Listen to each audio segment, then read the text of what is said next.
just want to see the same things you can see.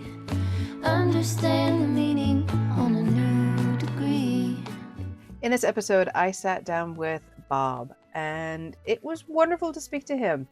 We kind of knew each other very, very vaguely through End of Life Doula UK, and we'd only had one short conversation beforehand to set up the interview. So really, this was me discovering him and his experience, and he had a lot of really great insight from being a social worker and understanding safeguarding and bringing all of that sort of informed knowledge plus personal experiences. It's really interesting to speak to somebody who is older, who has seen how these shifts have changed throughout the last couple decades. Because it might not feel like it, but really things have changed quite quickly in the world of death care, and it's just interesting to hear his perspective. So I hope you enjoy the conversation. I don't prepare for these interviews, so it's very off the cuff, and I just kind of enjoy talking to people who do the same sort of stuff. So if you are into this, please support Talking with Mortals in whatever way you can, whether that's financially buying one of the card decks that we sell through the Good Morning Society, or just sharing the content, liking it, engaging with it in whatever way feels right to you. So I hope we can continue having more of these conversations. And if there's anybody you want to see me talk to, I don't think I'm that interesting, but there are lots of interesting people, then, tag them, bring me to their attention. I'm always happy to sit down and gab about life and death and kind of everything in between. So yeah, enjoy this, and thank you so much for watching. Degree. Maybe that could happen when you're next to me. I just want to see the same things you can see. Good morning, Bob. Good morning. So we only have just met. We know each other kind of vaguely through End of Life Doula UK. So I wanted to give you an opportunity to introduce yourself however you want to, and we can take it from there. Okay. I'm Bob. I live in Edinburgh. I retired 15 years ago. Previous to that, I was in social work. And in my early career in social work, I studied death and dying, read all the relevant books at the time, and did some work, a few cases related to bereavement, which was quite interesting. Then I didn't do very much more until I moved to Edinburgh and started to do voluntary work through a hospice. And that's where I picked up the idea of doula work, and I'm involved with End of Life Doula. I've only done one doula case, but I also run death cafes. Oh, I love death cafes. They're some of my favorite things. So what I want to start with that introduction, what brought you to doing social work and specializing in the way that you did? Was it something from your early life or just an interest that you had? No, I knew I wanted to work with people, but I went to university not having a clue what I wanted to do at all. The only thing I knew I didn't want to do was what my father was pushing me into, which was merchant banking and anything that would make lots of money. So it was a sort of an anti-choice rather than a pro-choice, really. And when my then wife moved to Leicester, I applied for a job, got a job as a trainee social worker, and it went from there. I don't quite know why I became interested in death. It was a long time ago, talking sort of 50 years ago. I think it was again. I think I have what these days is known in kids as sort of basic oppositional syndrome. If there was something that everyone was saying you shouldn't do, then I was likely to do it, and so on. And I noticed fairly early on that people found it difficult to talk about death and dying. And I thought, well, why is this? It's part of life. It's what we all do. It's what we all got to do. It's not easy, but not talking about it doesn't make it any easier. And so I sort of to say sort of read some of the books, and they talked about the situations that people find themselves in. You know, the classics like somebody dies and neighbours cross the road rather than get into awkward conversations and all that sort of thing. And I just thought this can't be right. So I let's say this the studies, and I did a long essay on my social work course on a case that I came across. And it just thought about it a lot, and it was sort of arising from that really. I didn't have any specific um, losses or anything. I mean, I went to my first funeral when I was 16 when my grandfather died. It wasn't a particularly sort of life changing experience or anything, but it was just something that was there that happened. Mm. Yeah, I understand what you mean because I feel the same way. I don't want to say this, but I was a bit of a weird kid when it came to death. Like one of the first careers that I wanted to do was to be a funeral director. It just fascinated me. Um, Probably because I loved the Adams Family, and for some reason that seemed adjacent in some way. Um, Yeah. and My Girl was definitely a formative film for me, and that was based in a funeral home. Um, but yeah, for me, it, All it right. wasn't any singular moment. It just always kind of felt like it was there in the background, and just a knowledge that I carried that other people didn't seem to. Yeah. So, oh, that's interesting. How did that play out then? So, was it just sort of something that you carried with you as you did your social work, or was it? I'm not familiar with the way social workers operate in England or in the Well, UK. yeah, it's in the UK. Social work is a local authority service. Along with schools and a whole range of other things. And I was a social worker for a while, and then I became went up through the management system, and so you move away from working with people directly Mm, from clients. So I sort of changed, and in fact later on when I took up a specialism later on towards the end of my career, it was child protection, children's safeguarding. mm, So I was head of children's safeguarding for a large local authority in the centre of England when I retired. And that meant ensuring that systems were in place. It wasn't actually direct work with children, it was ensuring systems were in place, advising head teachers, elected members, senior managers, and so on about anything to do with safeguarding and children's safety, being involved in local area management committees, interagency stuff, all that sort of thing, mm, and linking with central government and regional people on safeguarding issues. I think we had something like 275 schools in Leicestershire, so it was a big county. And you got all sorts of interesting things came up, and just very busy. mm.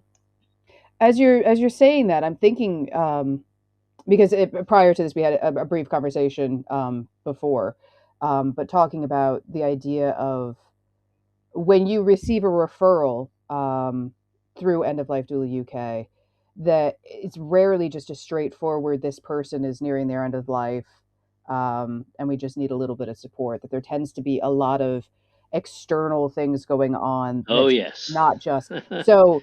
The idea of safeguarding of vulnerable people, of navigating the systems that are working or not working, there must be a lot of parallels that you see. Well, yes, and that's why I offered to Emma that I'd be happy to be a safeguarding lead for the organisation, because yes, I do. But as you say, there were two things there. One is taking referrals. Yes, it's never just simple. It's the end of life. Somebody's usually got two autistic children as well, or they've got a son who's a drug addict, or all sorts of other things. But yes, almost by definition, the people that we work with are vulnerable, Mm, or potentially vulnerable, whether that's to financial abuse, psychological, physical, not often sexual, but that's always has to be borne in mind. And so yes, it's something that we strongly encourage people to be aware of. I mean, we don't want people to be paranoid and see abuse under every stone, but to be aware of the possibility. and I think the organisation has it pretty well. So yes, there are those sorts of parallels. Mm. Yeah, it's one of the things that I kind of noticed the disconnect between the reality of working as a doula and the training that we receive is that obviously you can't train for every possible circumstance, but it tends to be the people that I've had Absolutely. referred um, are in a position where they don't have a care network around them, where they don't have friends and family that are there to support, that just need a little extra hand. It tends to be situations where that person is alone, is isolated, has other things going on in their life that needs to be addressed on top of the fact that they're facing end of life. So yeah, safeguarding is a massive part of what we do, isn't it? Potentially, yes. Yeah. Mm. Um, so since you've kind of been working around this field for so long, how would you say that you feel we as a culture, and you can use whatever you deem as a culture, so Western culture, UK, whatever, how has the mood or attitude towards death and dying and mortality shifted in your experience, or has it shifted at all? Yes, it has. Not as much, perhaps, as I would like to have seen. I mean, as I say, when I first was aware of the issues 50 years ago, it was very difficult to talk about death and dying. And I can remember very vividly one referral we had from a local GP about a woman who was at the end of life, and I just said, well, have you talked to her about this? Oh my God, no, he said. I don't want to frighten her. I said, well, if we're going to work with her, I really think she should. She has a right to know what the situation is. And within a couple of hours, she'd been whipped off into hospital so that we couldn't get near her. Mm, The GP, amazingly, then the GP was so frightened of talking to this woman about the fact that she was dying that he wouldn't let us near her. And that was an extreme example, but that was very much around. It is still around, but it is now more spoken about with things like the Death Cafe movement, which is unfortunately still very, very, very small. mm, And the recent debate on assisted dying, both in England or in Westminster and in Scotland, where I am, I think has really woken people up to the fact of the end of life and has made people more aware of the need of palliative care, which, as we all know, is grossly under resourced. I mean, it's been known for 40 years that we're on what's called a demographic time bomb, an aging population, which I believe I first knew was going to peak. The number of over 80s was going to peak just on around 2030. mm, We've known about that for 30 years, but no government has really got to grips with it. So the numbers of frail elderly people has exponentially increased, and the resources haven't increased to meet it. And so there's been a considerable shortage in the resources. Hospices are failing, hospices are closing, hospices are not keeping up with the demand. But the assisted dying debate has woken people up to that issue. And it's got people saying, we need more resources for palliative care, for end of life care. Whether that will happen is another question. But it is certainly the end of life issue is, I think, more in the public eye because of the assisted dying debate, but it's one thing that's in the public eye among 200 others that are pressing on people. So it's not as centre as perhaps we'd like it to be. But no, it has changed, but there's still, I think, still a long way to go, and I think the conversations still need to be had. mm. Yeah, I definitely agree with you with the assisted dying like legislation that's been working its way through in the UK, and is currently being held up, unfortunately. But it's one of the few things that has recently given me a small amount of faith back into our government system, because the hearings, all of the work around it, I feel has been very measured, has been very respectful, has been done in a way that I feel like people are taking it very seriously, and it's a serious thing to think about. Um, but also to remember that we're not doing it for the first time. There are plenty of countries that have had these laws Oh in yes. place for Mm. decades, so it's not like it's a new thing. Um, yeah, it's And my own view is my expectation is that it will actually impact a very, very, very small percentage of the population. What's the figure? 650,000 people a year die in the UK. I expect it won't affect as much as 1% of those people. yeah, Um, it, it's not and people are saying, oh, it'll be like death camps and people will be queuing up to be and have their lives ended. No, no, no, no, be nothing like that. It'll be a very, very small number of people that will actually be affected. yeah. And when you look at the statistics in like Canada, for instance, it was a very, very small percentage of people who started to benefit from that new legislation. And even as they've opened it up to mental health reasoning, then it's still a tiny percentage of the amount of people Mm, who yeah. die. So Scotland is an interesting leader, I guess I could say, when it comes to these things. So I think it's this year that hydro cremation. There's all sorts of different words for it, but using Oh water for yes, cremation yes, yes. is legal, which is fantastic. Yeah, yeah.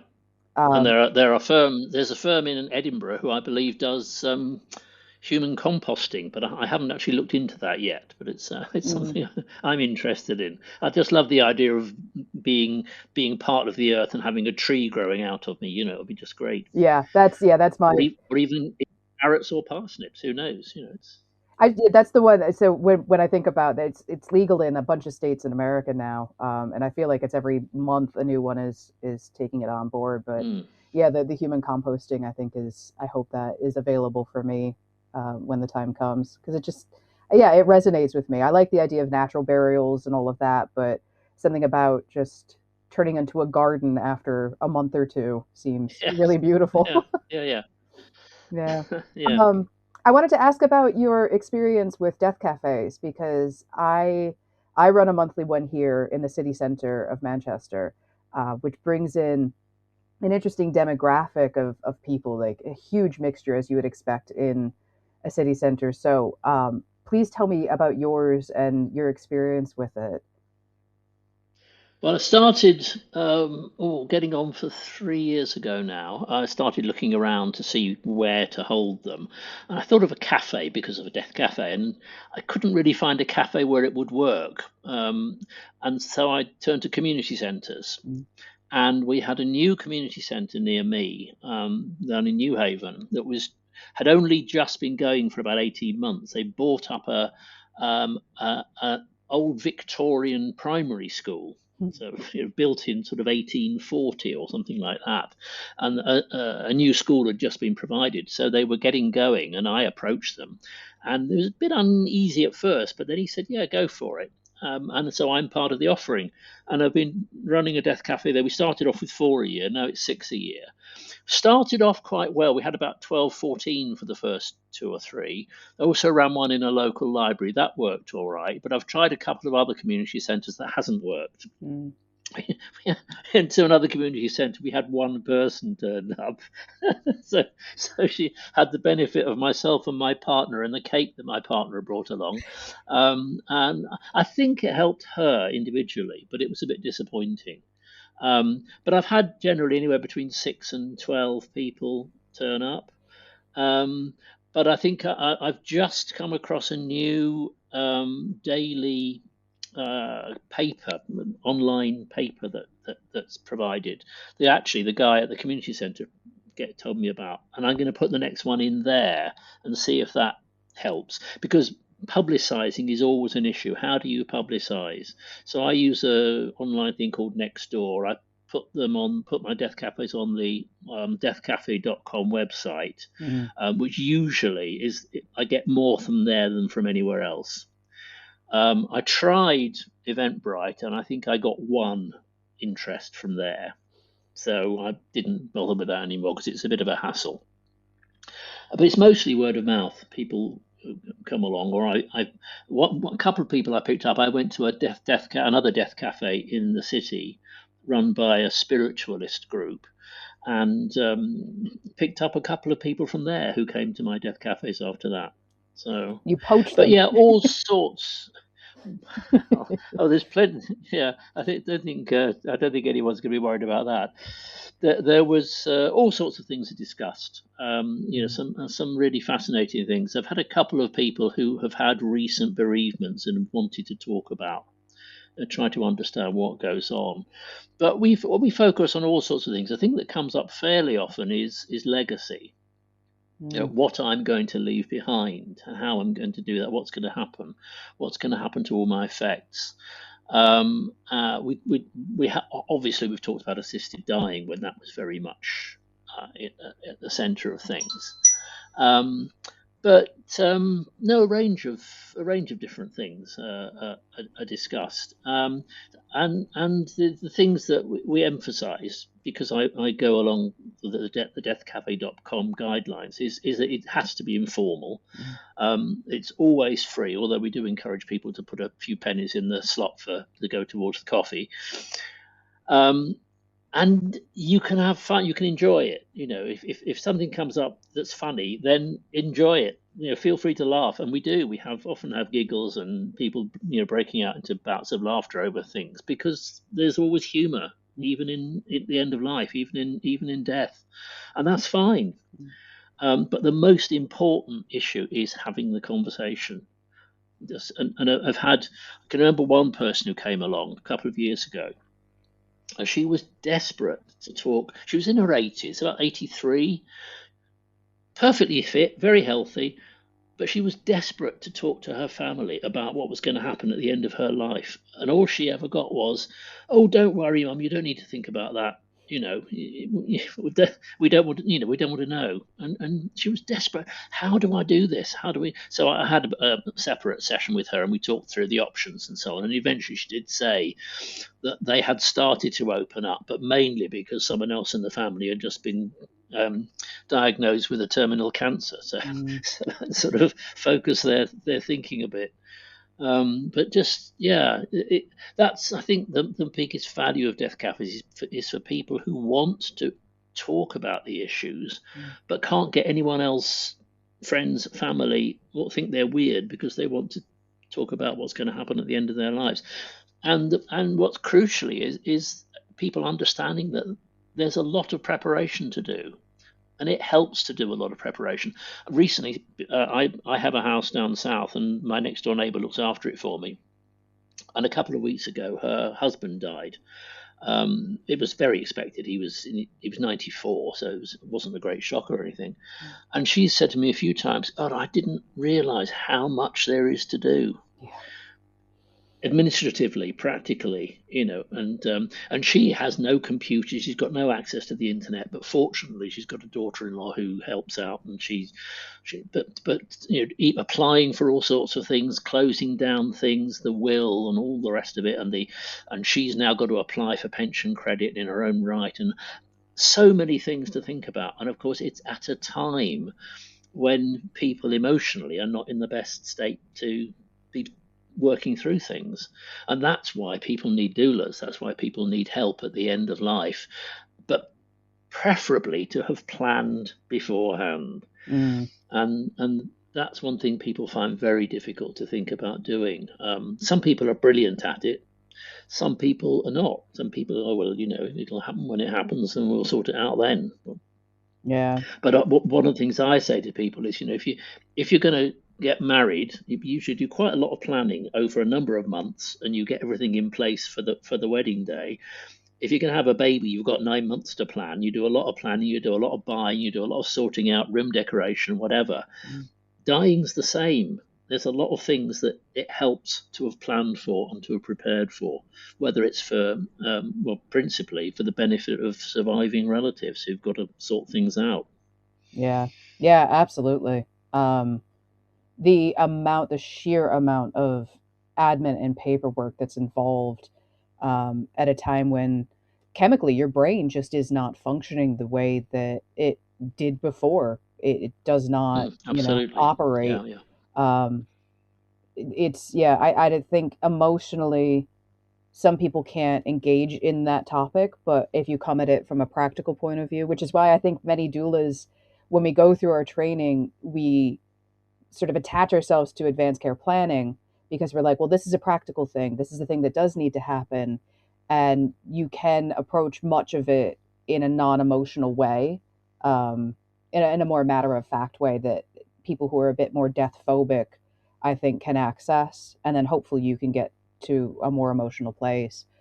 Um, but yeah, that's one of the main things that brought me to being a doula was after my dad died suddenly, it felt like there should be somebody there to be like, okay, well, this is what you do next, and Mm. this is who you need to call, and in this case, go over here. It felt like to me that it was just this horrible scavenger hunt that I would go and speak to somebody, and they'd be like, oh, well, I think I know somebody, and then I'd have to chase around. It's just having a doula Mm. there for lots of reasons, but even just for the practical guidance of saying, okay, you're going to need the death certificate for this and make sure you get a couple of copies because you'll need them for various things that you won't expect. And yeah, it's one of the invaluable things that we can offer people.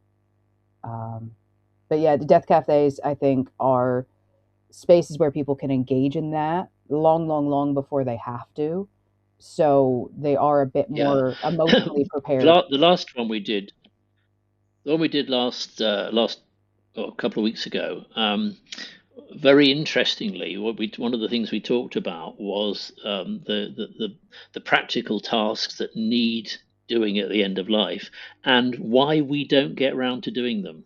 Mm, What the blockages are to that stop us doing it. Because I've said, I did my will last year, and I need to do a letter of wishes. It'll be a very brief, very simple thing, but I just haven't got around to doing it. And thinking through why you haven't. Is it any sort of psychological block? Is it because I'm lazy, or is it because there's always something I'd rather be doing? And mm, it's probably the latter. But this other guy who was there said, I've done the will. I know I need to do a power of attorney, and one of my executors is encouraging me to do a power of attorney, but I can't bring myself to do it. And he said, I think it's independent. It's letting go my independence. So mm. he thought it through. He knew why he was finding it difficult to do, but he was definitely finding it difficult to do. And then we talked about other reasons, and there's a couple of people there who are very keen to set up some sessions for people on getting the written work done. There's some practical homework sessions, if you like. So I think the idea is they'll talk for a bit and then say that that's enough talking, sit down, do the work now, and then get back together again. And it's a brilliant idea. I'm not going to be involved in that. They said, "Oh, do you mind if we do that?" I said, "Absolutely fine. You do it. That sounds a brilliant idea." It's linked to the Death Cafe, but it's not. I don't own the Death Cafe. It's I don't own talking about death. If you want to do something practical and helpful, absolutely wonderful. It's great. Yeah, that's a wonderful thing. I think so. I have ADHD, and I do. It's called body doubling. It's essentially like you're just with somebody to get that task done. For some reason, it works. So yeah, that's a brilliant idea. I admit that I've really struggled with the idea of sitting down and creating those forms of putting my wishes down. Um, Mm, and yeah. one of the ways that I've kind of I don't know if I've tricked myself, but one of the things that we who work around death and people who are dying, I think universally experience is the idea that um, how do I put it? Life is precious. Life is this special thing, and confronting your mortality doesn't make you necessarily scared to die, but it allows you to see how precious every moment is. That Mm, things aren't promised to you. So there's almost a universal appreciation and gratitude that I find in people who do this work. Um, so when it comes to me thinking about putting my wishes in place, it's less about giving up that control and more about affirming this is who I am, this is the life that I like, these are the things that I love about life. and it's more life affirming than thinking about, okay, well, if I'm incapacitated, then this is what is going to happen. Kind of coming from a different point of view. And I think for a lot of people, especially parents, people who are career driven, you lose sight of the things that you love about life because you're just so busy, because you have other Mm, priorities. And it's a way to sort of reclaim that, I guess. yeah, yeah, Mm. sure. Um, so one of the other things we've kind of talked about it a little bit here and there, but I know that you feel quite strongly about the medically assisted dying legislation and everything that's going through. I don't know if you wanted to talk about that a little bit. Well, yeah, I first became interested in it, as with many people, a personal experience. My mother died 12 years ago now, but at the end of her life, she was into her 90s.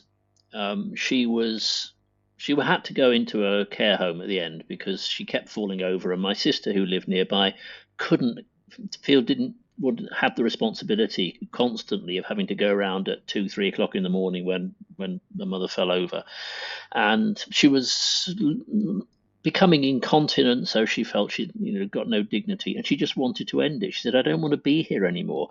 She was mentally alert. There was no sort of hint of dementia or anything, but she was very physically frail, and she just said, "I don't want to be here anymore." And she actually asked me to help her to die. Mm. And I said, "Mum, I can't do that." And she stopped eating.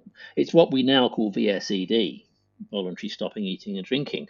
And she just stopped eating and drinking and took 2.5 weeks to die. That's not a unique experience. I've heard other people talk of similar things.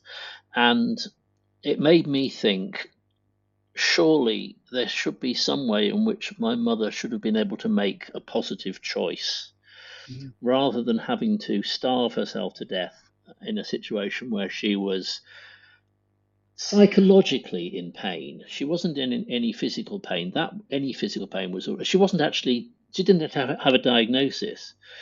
So first off, she wouldn't qualify in any country, or possibly now in Canada she might, but she wouldn't qualify in any country, and certainly not in England and Wales or Scotland, for assisted dying, because she hasn't got a diagnosis. She just wanted to end her life. Um, and so, but it brought home to me one element of the many elements there are in assisted dying, and that's the issue of personal choice. Um, and and obviously, suicide is not a crime. People can commit suicide. People do commit suicide. My mother didn't have the capacity to do so. And she probably wouldn't have seen it as committing suicide. She just, as she's put it, didn't want to be here anymore. Mm. She'd lost interest in everything. She'd lost interest in her large number of grandchildren and great grandchildren. She no longer had the television on. And having known my mother as long as I did, there wasn't a moment she was awake when the television wasn't on. But although there was a television in her room in the care home, the nursing home, it was never on. She just wasn't interested. So, for her, she would say there was no point in her being here anymore. So as I say, that's one issue, and then obviously there's lots and lots of other issues where cultural things come in, religious things come in, spiritual things come in, practical things, and I thought about it an awful lot, and I wasn't pro assisted dying. I was pro having the discussion, Mm. that there should be a sensible, intelligent discussion about it. And I don't know who I said it to. I may have said it to Emma. I said, if at the end of the day the result is that there isn't assisted dying, that's fine, as long as there has been the conversation, as long as we've thought about it as a society and reached a conclusion. And in fact, I understand, I didn't hear any of it, but I understand that the first debate in the House of Lords was actually one of the best discussions and debates they'd had in that chamber for many, many years on any subject. It was reasoned, it was rational, lots of people bringing in their own personal experiences. And for me, that's, whoopee, it's great. They've had the conversation. I think we will end up with assisted dying, although, as I said earlier, I think it will affect a very small number of people, and it will be a small part. But what bugged me about it is people disingenuously using arguments which are not their real reason for opposing it. Like that. And there's one politician who I have a great deal of time for, who has said that we shouldn't have assisted dying because we should put resources into palliative care. And to me, that's totally disingenuous. Yes, we need resources into palliative care, but it's not an either or. Yeah. There are still, however much palliative care we have, there are still some people for whom assisted dying would be the right outing. And I think his real opposition was on religious grounds, but he didn't want to say that. Mm. So he used the palliative care thing, and I said, that's like saying, we shouldn't have cancer care because we need better dental care. Yeah. It made as much logical sense to me as that. Yeah. So yeah, so there have been all sorts of things like that. But the one parallel I came up with, which other people have as well, is with the debates about rights to abortion rights, which was sort of 20, getting on for 30 years ago, with many of the same sorts of things, sanctity of life, individual choice. And a range of other issues, which are very, very similar. And if people think of it in the same way, what won out in the end was individual choice. Mm. I still have. I mean, I'm not pro or anti-abortion. I'm very strongly in favour of people having a right to determine their own lives. But there's a little bit of me that thinks, well, it is a shame that all those potential lives are destroyed in the abortion process. Mm. And I read quite a lot of books of the what if approach. It's alternative realities. And how many of those aborted children might have become another Mozart, Mm. or another Caravaggio, or however you want to put it. So it's not an absolute, and many things in human relationships in human life are not absolutes. But and in the same way, uh, my view on personal choice is strong. But again, I'm not going to say it's an absolute, because there may be people might say, well, this person, okay, they want to die, but what about the effects on other people near them? Yeah. So unfortunately, life is not simple. There are politicians and there are headline writers who would like to think that it's either a yes or a no, and either or an or, and life's often not like that. There's an awful lot of but and what if and yes buts in life issues, and assisted dying is one of them. Yeah. Yeah, it really is. And it's not lost on me that the connection between abortion rights and, the right to die, especially in America. I'm not sure so much over here. The same groups that oppose both. And to Yes, me, it's because of the sanctity of life. yeah, yeah, exactly. Um, and it's an interesting thought process, because obviously people have talked about abortion, like, when does life start? At what point is it considered a human life? Is it at birth? Is it the first breath? Is it heartbeat? Is it brain activity? What is that? Um, and on the flip side, you talk about dying with dignity, and you hear a lot of people, when you think about like what people fear about end of life, and it's that loss of dignity. It's that feeling like you're no longer yourself, that you have no control over your body, that you aren't fully living. Um, so the idea being like, well, what's your definition of, are you still alive? Are you still a living person? Are you happy with the life that you were living? And at what point do you draw the line for yourself when it comes to that? Um, and one of the things with medically assisted dying that is an extremely tricky caveat. Obviously, in countries that have this legalized, there is the idea of capacity. So even when we're drawing up our advanced care plans, there's an element of, do you have the capacity to be making these decisions? Absolutely. Yeah, yeah. And one of my biggest fears is Alzheimer's. I've had a lot of people in my family with dementia. That's not something that I want for myself, but the idea you cannot plan ahead for your medically assisted death in the case of having dementia, but by the time you are diagnosed with dementia, then you no longer have capacity. Have the capacity. Yeah, yeah, yeah.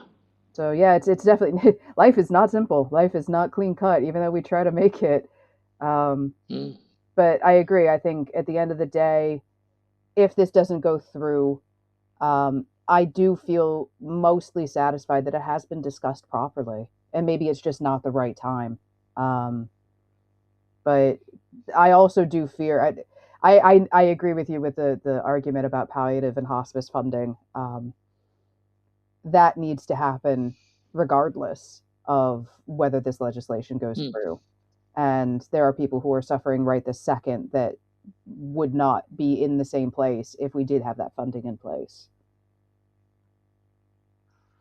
Yeah. Absolutely. Yeah, yeah. Hmm. So I guess this is a good segue into a question that I like to ask. If you had a magic wand and you could just sort of wave it and change something in this landscape, whatever that may be, what would you change?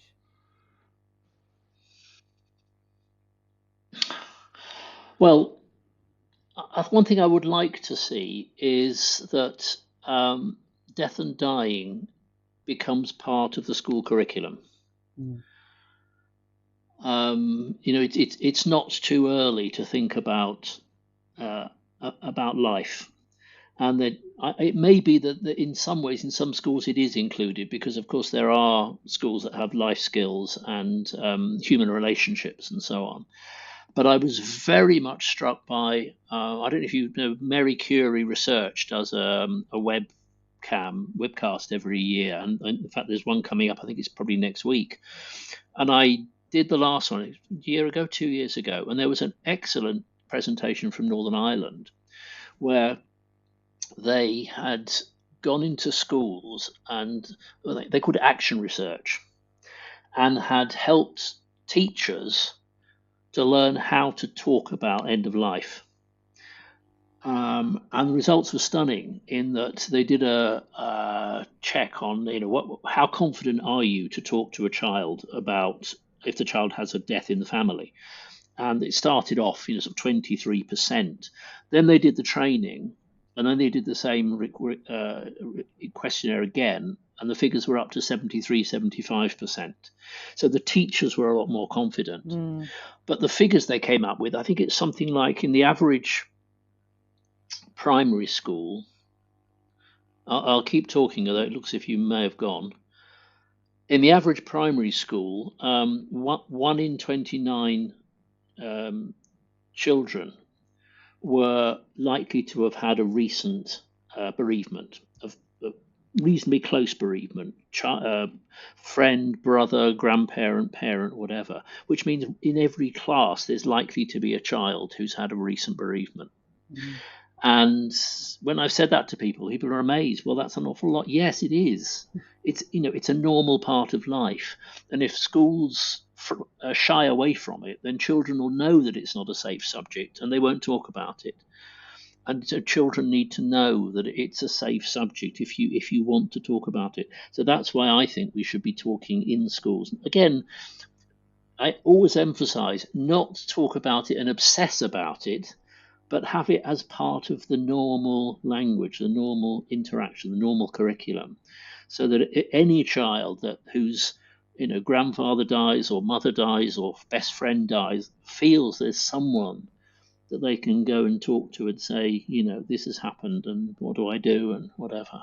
Yeah. Again, just as part of life, not as an exceptional event. Mm. Yeah, that would be beautiful. And it needs to start somewhere. It needs to start, you know, from, and not like, a generational thing, but as teachers do that, the children will learn, they will bring it home to their parents will get more comfortable with it, and it's just sort of this growing movement. that Well, honestly, you hope so. There'll be two parents say, "What the hell are you talking to my child about that for?" yeah, But yeah, absolutely. you Um, can't talk to my child about real life. It's um, but I'm always struck by the idea that it's something that a couple hundred years ago, we, the idea of educating children about it, it wouldn't even be a thought because we did live with death and dying and grief and all of there it. was a lot more. Yeah, yeah, yeah, yeah, yeah, So yeah, yeah. it shows how Yeah, far the removed we if are. in a family of 11 children, three of them might reach adulthood in some situations. So yeah, a lot of children grew up with death around them, and it was normal. Yeah, it's become abnormal in the 20th century, and that's why it's necessary to have the discussion. Hmm. Yeah, and I think people, for whatever reason, because it's been removed from our life experience, um, there's this feeling that we're not capable of dealing with it, that it's something that it's too hard, and that's why it's been put behind walls and doors, and it's simply not true. I think we are obviously going to be devastated, and it is one of the most difficult things that you go through in your life, but it is a natural part of life, and the only way to experience it is to experience it and learn from it. One of my absolute idols, Stephen Jenkinson, who's a death worker in Canada, he talks about the idea that a fully formed human is one that lives with grief, that has experienced death of somebody close to them. And I really, really believe that. I think it's part of the human experience. And if you haven't had that, then you aren't a fully formed human yet.